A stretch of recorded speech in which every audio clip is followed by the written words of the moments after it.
sister. Mic in the front. Good evening, sir. My name is Simi. My question is, why are the ladies not allowed to divorce their husbands in Islam? Sister asked the question that why aren't the ladies allowed to divorce their husband? As far as divorce is concerned, sister, broadly, you can categorize divorce into 5 categories. One is by mutual consent of the husband and wife both. First category. Second category, unilaterally by the will of the husband.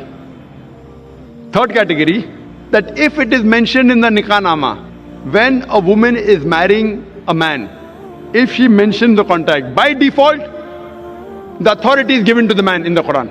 Why? I'll come to it later on. But in the Nikah Nama, since marriage is a marital contract, a woman can put down any clause in marriage which is not prohibited in the Quran. She can even say that I do not want my husband to take a second wife, because marrying more than one wife is not compulsory in Islam. If the boy agrees, he marries, otherwise they don't marry. She finds a new boy and he finds a new girl. But she can put the clause that I do not want you to take a second wife as long as I am alive. But you cannot put a clause which is against the Quran. You can't put a clause saying I don't want you to offer prayer, because offering salah is compulsory.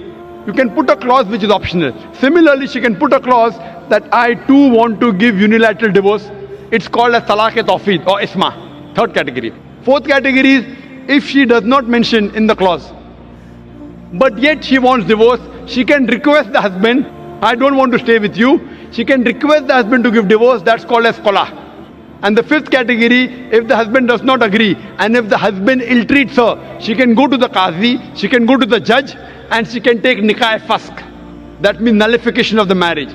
If the husband ill-treats her, does not give her her rights, she can go to the judge and she can nullify the marriage.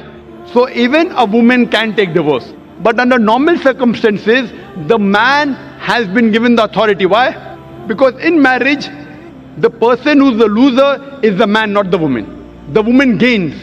If you heard my talk last week on last Saturday, in the talk, Women's Rights in Islam, Subjugated or Protected, I mentioned that during marriage, the woman is on the receiving side. The Quran says in Surah Nisa chapter 4 verse number 4 that give to the woman in marriage a marital gift, mahr. In marriage, it is the husband who gives to the would-be wife an amount, a mahr. And mahr can be any amount.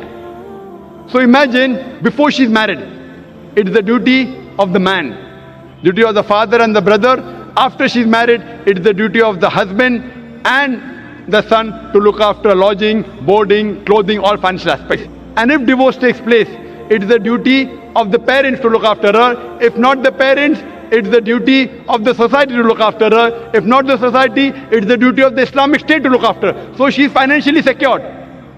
If divorce takes place, the man gives the divorce, he loses the mahr. But the woman, she's on the receiving end. Now, she has a chance to get married. Once she gets married, she gets new mahr. And the man, when he has to marry another woman, he has to give new mahr. If the full authority is given to the woman keeps on marrying and divorcing, then she will keep on gaining money. Who's the loser? Is the man. So Almighty God even protects the man's status. Otherwise, I have to give a talk on man's rights in Islam. Because if a divorce takes place, man is more of a loser than a woman, financially and otherwise. Woman gets protection from the family, from the society, from the state. Man doesn't. So because of that, Allah Almighty God has secured the man. But yet if the woman wants, she can mention in the marital contract, she too can give divorce, or she can request divorce from the husband called as kula, or if the husband ill-treats, she can go to a judge and she can nullify the marriage, which is called as nikah-e-fasq. Hope that answers the question. Yes, thank you. We have the sister in the